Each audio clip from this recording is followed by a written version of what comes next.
DJ Sports.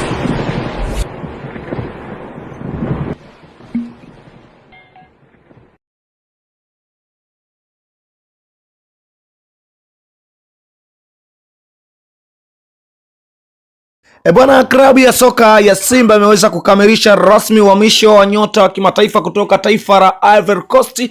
Moja kati ya nyota ambaye anaokipiga kunako klabu ya USM Kachera ambayo inapatikana ligi ya Algeria. Moja kati ya nyota ambaye so far amesaini mkataba ukitumikia klabu ya soka ya wekundu wa Msimbazi Simba, huku akiwa ameramba kandarasi ya miaka 2.5. Moja kati ya taarifa kubwa kwa hivi sasa, na hii ni taarifa njema kwa mashabiki wa klabu ya wekundu wa Msimbazi Simba, hasa mara baada ya timu yao kuweza kukamilisha uhamisho wa nyota huyo wa kimataifa. Bila shaka tunafahamu ya kwamba Sergio Baggio ni moja kati ya wachezaji ambao so far wamekuwa bora zaidi, na tumeweza kuona kwamba virabu vingi kweli kweli vilikuwa vikimfuatilia kwa ukaribu mchezaji huyo, huku Steve Barker ndiye aliweza kupushi kusajiliwa kwa mchezaji huyo kwa haraka zaidi ndani ya kikosi cha wekundu wa Msimbazi Simba, huku target yake kubwa ni kutaka kukiandaa kikosi imara cha michuano ya kimataifa.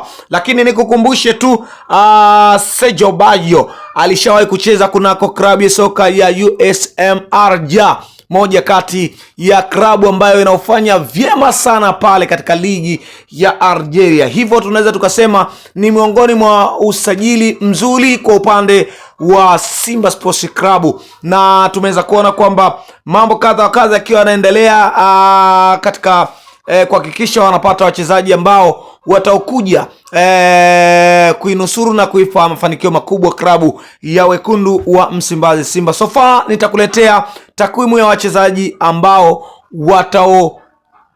wataoachwa au wataotemwa kunako klabu ya wekundu wa Msimbazi.